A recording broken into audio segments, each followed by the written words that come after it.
आपका स्वागत है अपने YouTube चैनल जियो ज्ञान पर।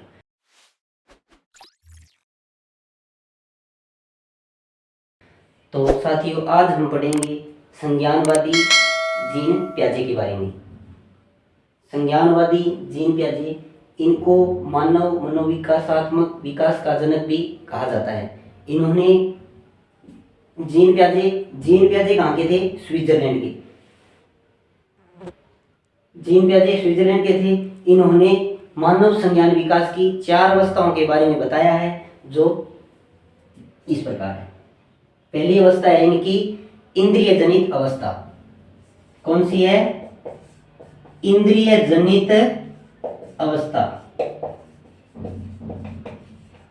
इसका टाइम पीरियड है 0 से 2 वर्ष। 0 से 2 वर्ष। इसको सेंसरी मोटर स्टेज भी बोलते हैं।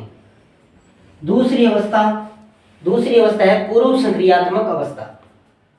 कौन सी है? पूर्व संक्रियात्मक अवस्था। इसका टाइम पीरियड होता है 2 से 7 वर्ष।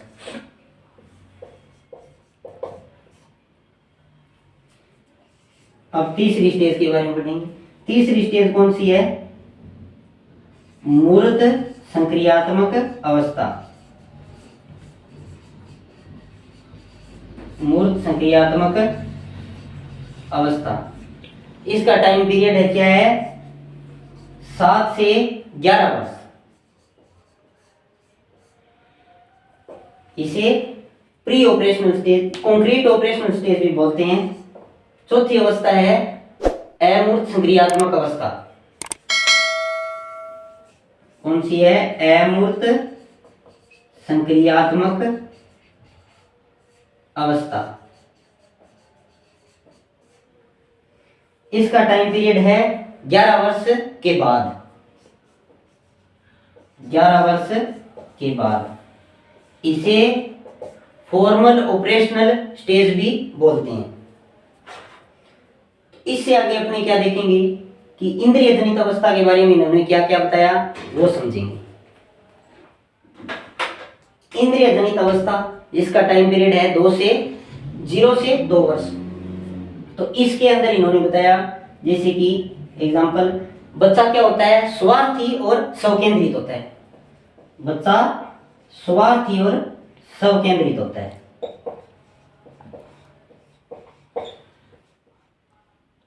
और बच्चा शारीरिक क्रियाओं के माध्यम से सीखता है।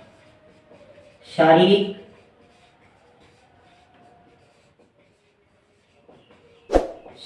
क्रियाओं के माध्यम से सीखता है, जैसे कि देखकर और छुपकर। देखकर, छुपकर, और जैसे कि स्वाद से और जैसे गंध से भी सीखता है। ठीक है, अब हम बढ़ेंगे दूसरी अवस्था के बारे में। अब हम पढ़ेंगे दूसरी अवस्था के बारे में। दूसरी अवस्था, पहले भी मैंने आपको बताया, दूसरी अवस्था कौन सी है? पूर्व संक्रियात्मक अवस्था। पूर्व संक्रियात्मक अवस्था। इसका टाइम पीरियड है 2 से 7 वर्ष। इसके अंदर हम पढ़ेंगे, इसके अंदर इन्होंने क्या बताया? पूर्व संक्रियात्मक अवस्था के अंतर्गत बच्चा क्या करता है? अनुकरण करके सीखता है। बच्चा अनुकरण, जिसे हम अनुकरण का मतलब है कि नकल करके सीखता है बच्चा। ठीक है, तो इसके अंतर्गत बच्चा क्या करता है कि अनुकरण के माध्यम से सीखता है, और जो भी वस्तुएं उसे वो देखकर, कोई भी व्यक्ति को देखता है, जैसे वो व्यक्ति करता है वैसे ही करता है। ठीक है, तो अब हम पढ़ेंगे तीसरी अवस्था के बारे में। तीसरी अवस्था मैंने आपको बताया था, कौन सी है?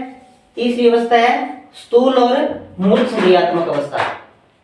तीसरी अवस्था कौन सी है? स्थूल और मूर्त संक्रियात्मक अवस्था, संक्रियात्मक अवस्था। इसका टाइम पीरियड मैंने आपको पहले भी बताया था, क्या है? 7 से 11 वर्ष,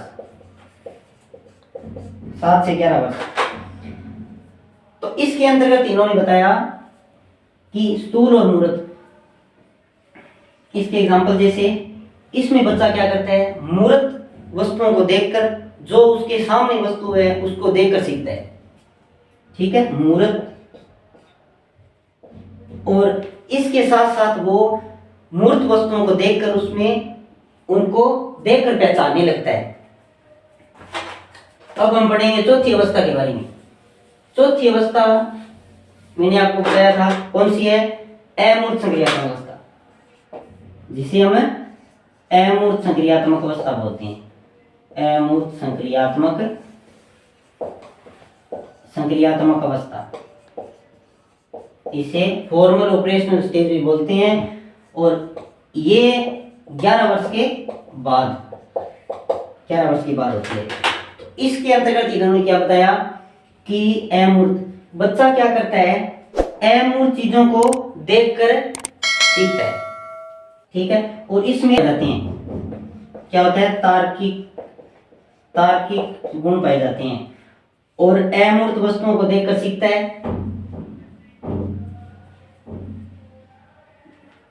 और इसके साथ साथ तार्किक गुण के साथ साथ इस अवस्था के अंदर बालक का मानसिक विकास पूर्ण रूप से हो जाता है। क्या हो जाता है? बालक का मानसिक विकास पूर्ण रूप से हो जाता है।